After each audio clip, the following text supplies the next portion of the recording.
we begin to doubt everything we once believed to be true. The values society has built, material wealth, status, victory, suddenly feel hollow. We live among crowds but feel alone. We crave connection but fear getting hurt. And the more intelligent we are, the better we are at hiding that pain with rational explanations, academic references, and deep conversations that lack real presence. And then, at some point, we stumble, not because we lack understanding, but because we've understood too much. Not because we're foolish, but because intelligence is no longer enough to save us from the loneliness within our own minds. This is the starting point of a journey not upward, but inward, not to acquire more knowledge, but to question the very nature of knowledge itself. Not to become smarter, but to understand why intelligence has never been enough to make us feel whole. The more you understand, the more you see the chaos. Within, the deeper you explore the nature of the world, the more you realize the most chaotic thing isn't society, it's the human mind. The clearer your understanding, the more you see the confusion, contradictions, and inconsistencies between what we think, what we feel, and what we do. Schopenhauer once said, "Intellect is light, but too much light reveals every crack." An intelligent person doesn't just see others' mistakes, they also see the contradictions within themselves. They may realize they are trapped in a meaningless cycle, yet still find it hard to break free. They see the absurdity of life, but that very awareness causes them to question the value of life itself. Within deep awareness lies existential pain, a kind of pain that doesn't come from a specific event, but from the clarity of realizing life has no fixed meaning. This truth doesn't destroy us, but it demands immense courage, because not everyone is ready to live without clinging to some belief. Most of us live on unconscious illusions of ideal love, of happiness through success, of a just and fair world, but the more one understands, the harder it is to maintain those illusions. And when they dissolve, a void emerges, a void that makes it harder to be satisfied with simple things, harder to fully believe in anything. The chaos of the mind doesn't stem from a lack of knowledge, but from the fact that knowledge is no longer enough to make one feel safe. Knowing too much, understanding too deeply, and still feeling lost and empty. Pain does not come from life, but from the depth of awareness. Have you ever felt hurt by a seemingly casual comment, or felt empty while standing amid a success others envy, yet feeling hollow inside? Schopenhauer pointed to a truth few dare to face. The pain we carry often doesn't originate from the external world, it comes from within ourselves. Life doesn't deliberately try to hurt us. It simply is impermanent, imperfect, chaotic. But the way we perceive it, the way we assign meaning to things, that's what causes pain. A highly intelligent person rarely stops at the surface. They dig deeper, analyze, investigate causes, but that very process awakens hidden wounds. They are more easily triggered by unhealed memories, unanswered questions, and emotional gaps they may have never previously confronted. Schopenhauer noted, "The more clearly one sees the meaninglessness and impermanence of life, the more susceptible one becomes to feelings of emptiness. What once made us feel secure, success, relationships, status, suddenly feels fragile and no longer brings the same satisfaction." Pain doesn't lie in reality, but in the gap between what we expect and what we receive. And the intelligent, because they see so clearly, are even more burdened by unmet expectations. But recognizing this isn't a call to despair. On the contrary, it's the first step toward turning inward and beginning a journey of true healing. When we realize that pain doesn't come from circumstances, but from our mind's reaction to them, we begin to gain the power to change. Reason is a magnificent tool for solving problems, for building the world, for creating scientific marvels. But when it's applied to the subtle aspects of life, like emotions, pain, loneliness, and loss, it becomes helpless. It tries to analyze what cannot be articulated through logic, attempts to control what inherently belongs to the chaotic nature of human existence. And the more intelligent and knowledgeable a person is, the more likely they are to get trapped in a loop of thought trying to make sense of life through reason, only to find themselves even more confused questions, like, why do I feel empty? Why can't I be happy? Why do others seem to live more easily than I do? Have no rational answers. Yet intelligent people struggle to accept that. Schopenhauer called this the trap of the will, to know where greater intellect leads to a greater sense of helplessness in the face of what cannot be controlled. And when they cannot solve their pain through thought, they fall into deadlock, blaming themselves, believing they are not good enough, not wise enough, not strong enough. But the truth is this: reason is not meant to heal. It was not created to cradle our emotional wounds. What can truly help us recover isn't another logical answer, but a deep acceptance that there are things we cannot control, cannot fully understand, and don't need to understand anymore. Peace comes, not from answers, but from acceptance of reality. After all the attempts to analyze, to find causes, to untangle every knot in the mind, you may come to realize something. There are pains that don't need answers, sufferings that cannot be understood, only accompanied, and it is acceptance, not understanding, that opens the door to peace. Schopenhauer didn't deny intelligence. He simply warned, if you use your intellect to resist the inherent suffering of life, you'll only wound yourself further. He wrote that life is not a puzzle to be solved, but a reality to be felt and accepted. Suffering is inseparable from the will to live, and the more we try to deny it, the deeper we fall into our own chaos. Peace isn't the absence of suffering. It's the ability to live with it, consciously. When we stop searching for the right answer to every emotion, when we sit with ourselves without judgment, that's when something begins to transform.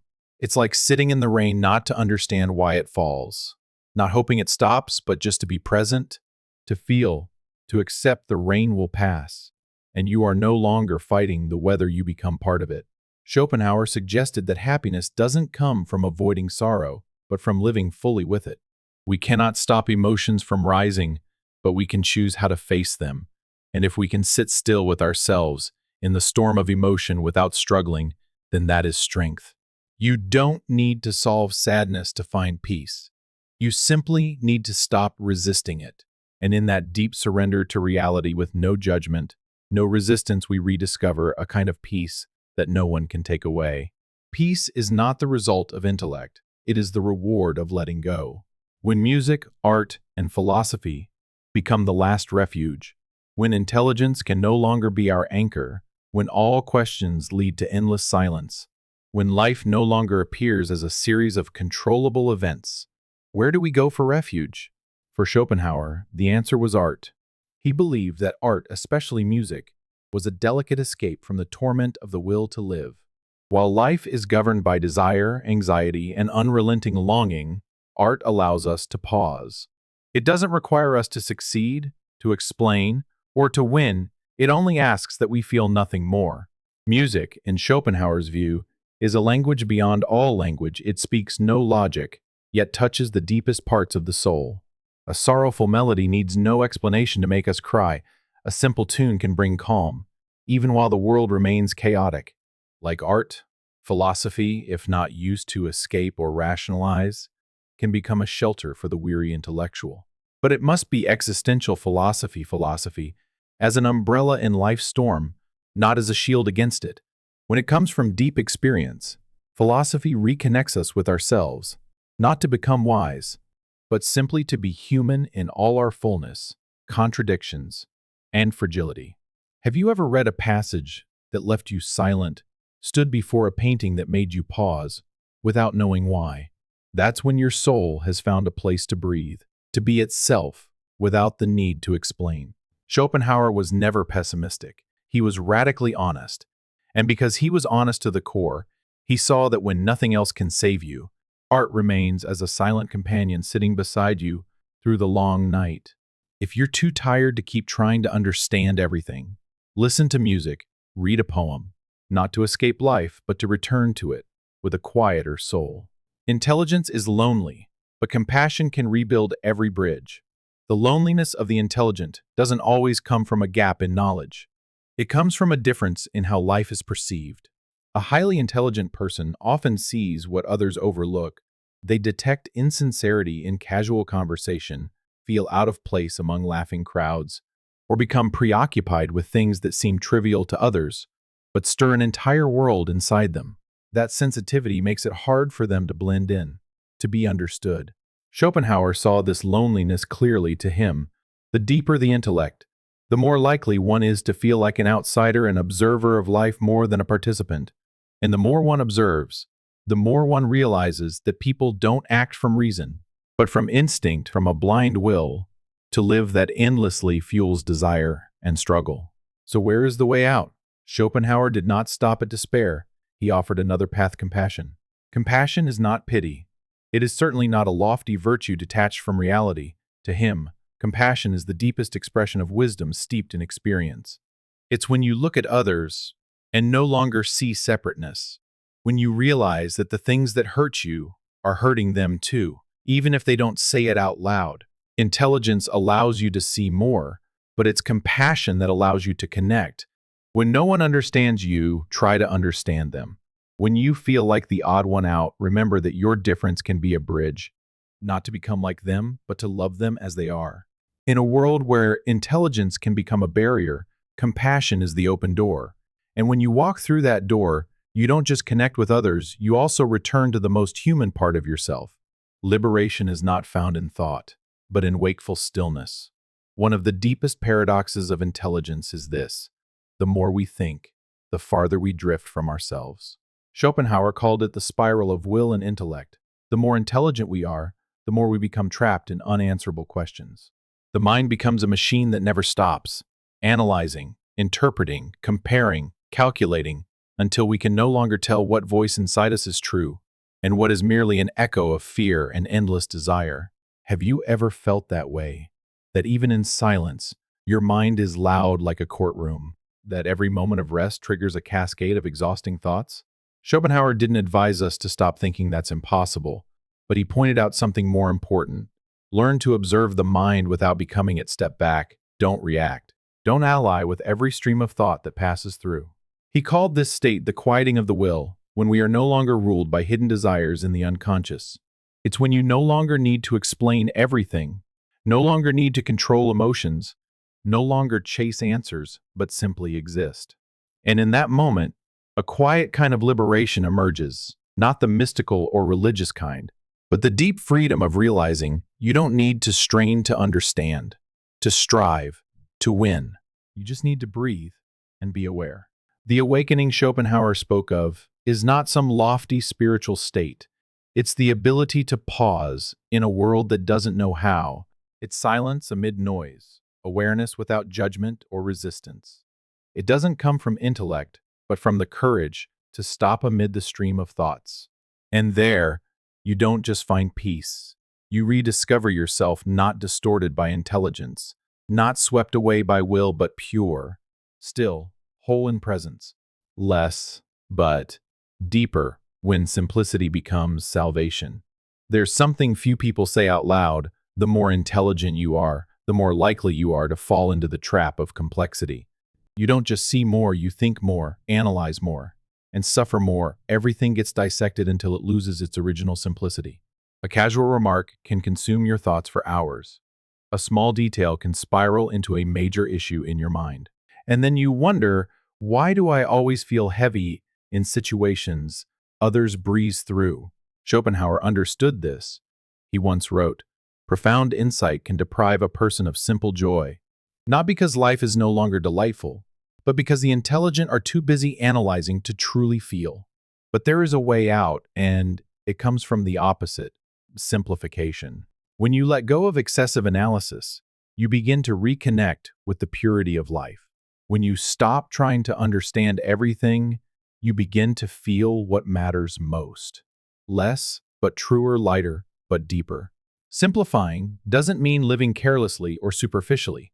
It's a new kind of wisdom, the wisdom of someone who has walked through complexity, touched the bottom of confusion, and realized some things don't need to be understood, they need to be lived. Some questions don't need answers, they need to be felt in silence. You don't need to pursue everything, you don't need to explain it all. You only need to know what truly nourishes your soul and have the courage to let go of the rest. Because in an overloaded world of endless options, the one who can simplify themselves is the one truly in control. That is wisdom forged, not just from knowledge, but from quietly accepting that living with less is sometimes the way to live more deeply. The wise are not just those who know, but those who dare to let go on the journey of seeking knowledge. We often think that knowing more equals becoming wiser. But Schopenhauer pointed to a different truth. Wisdom isn't about how much you know, but about knowing when to let go. There are things you understand, deeply harsh truths about people, about life, about the nature of desire. But if you can't let go, all that knowledge becomes a burden. It leads you to dwell, to overthink, and to fall into prolonged mental exhaustion. Schopenhauer called this the vortex of the will, an instinct that drives people to endlessly crave, possess, and understand, even though that very drive causes suffering. The truly wise don't chase every idea out of curiosity. They don't cling to thoughts as if their identity lies within them. They don't need to prove their intelligence by knowing more than others. They're able to admit some things can't be explained, some pains don't need analysis, some questions don't need answers. And in the moment you release the urge to control everything, you begin to feel a quiet lightness, a stillness in the soul. Letting go is not giving up.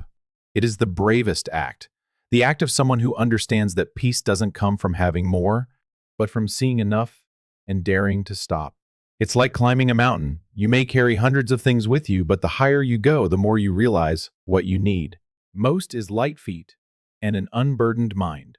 And eventually you stop obsessing over knowing more and instead find joy in simply being whole and still.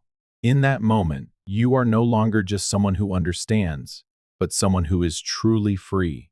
Be gentle with yourself, because healing begins within throughout the journey into the deeper layers of intellect and awareness. There's one thing many people forget: compassion for themselves. We easily forgive others, empathize with the pain of strangers, but are often harsh with ourselves. When we overthink, when we can't manage our emotions, when we're lost in exhausting analysis, we blame ourselves for being weak, thinking, I should have been stronger. But as Schopenhauer hinted, the suffering of the intellectual is not a personal failure, it is the natural consequence of an overly awakened mind.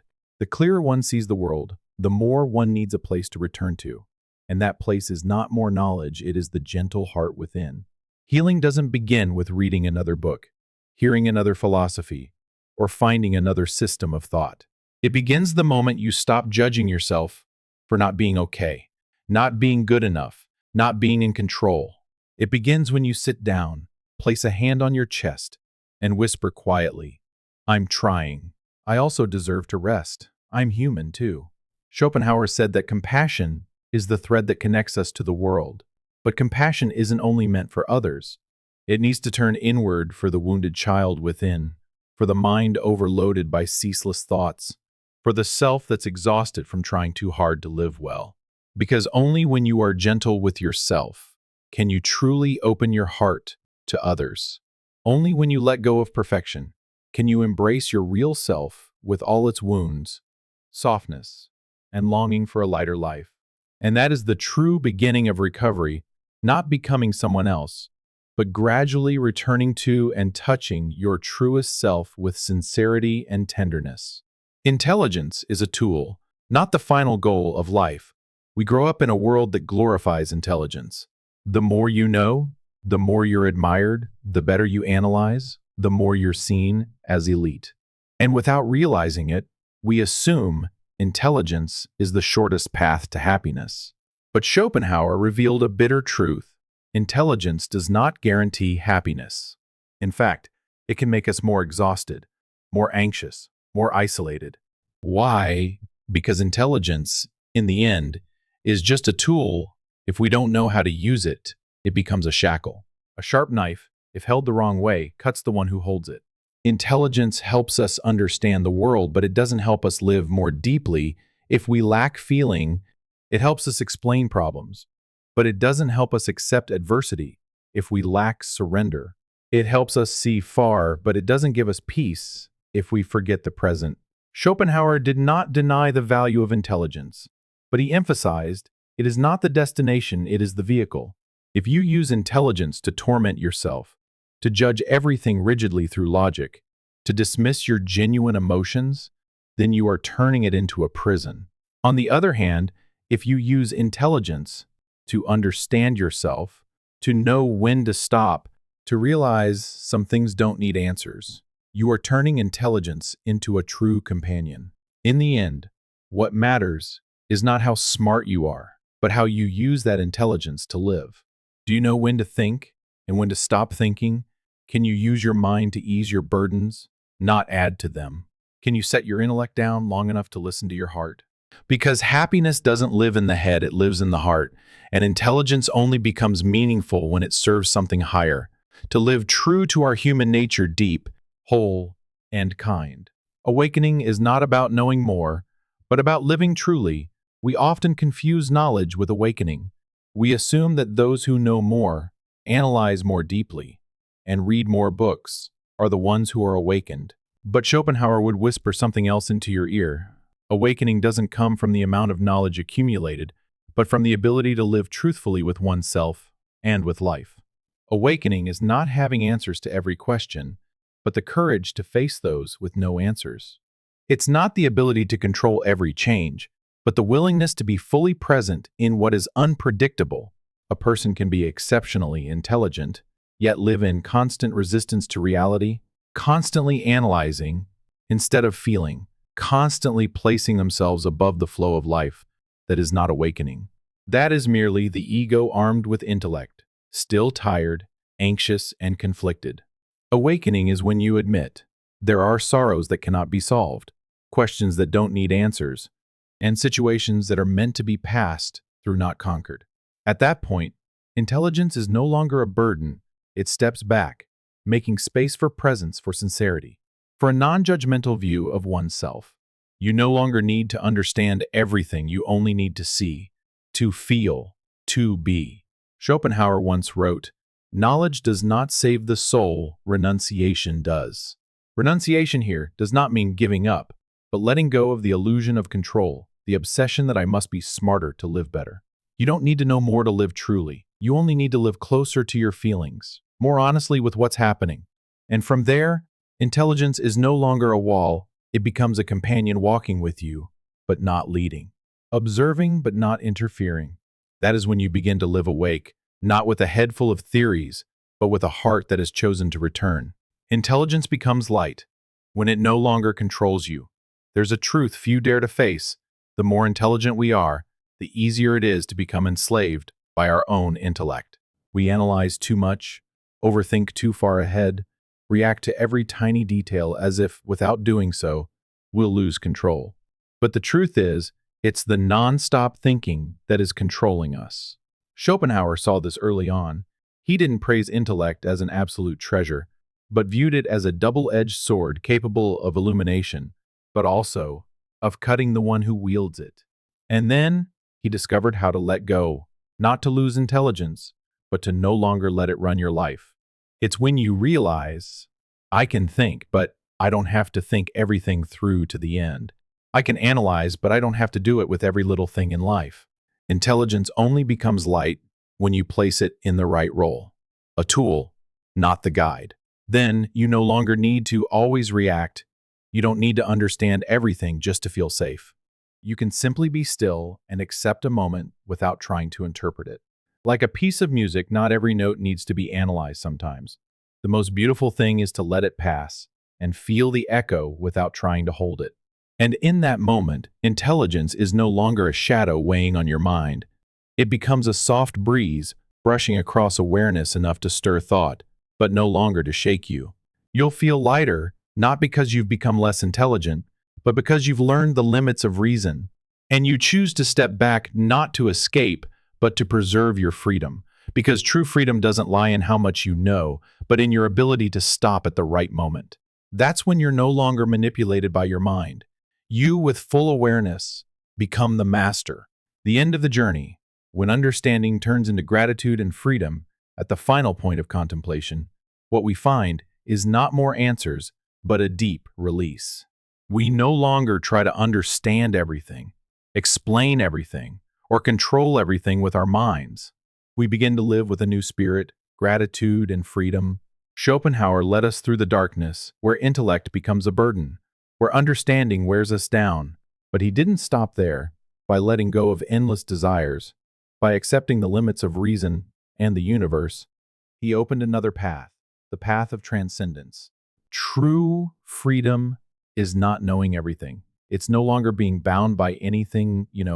And gratitude doesn't come from everything going your way. It comes from seeing beauty, even in life's imperfection. Perhaps you've walked through long nights of doubt, moments where intellect could no longer save you, only exhaust you, and push you further away from yourself. But at the end of the path, you realize what you truly needed wasn't a sharper mind, but a softer heart. You thank your intellect for showing you the truth, and then you quietly thank your pain for leading you to compassion, to silence, and to surrender. When knowledge is no longer a way to prove your worth, but a means to live more deeply, you enter a new state, peaceful but not indifferent, sharp but not harsh, awakened but not arrogant. That's when you stop trying to win at life and start wanting only to be present, honestly. Needing no admiration, needing no constant correctness, needing no pursuit of perfection. Just a simple moment, you sit down, take a deep breath, look back at the path you've walked and smile. Not because everything was easy, but because you lived truthfully, and now you're grateful enough to not carry any more burdens. You are free.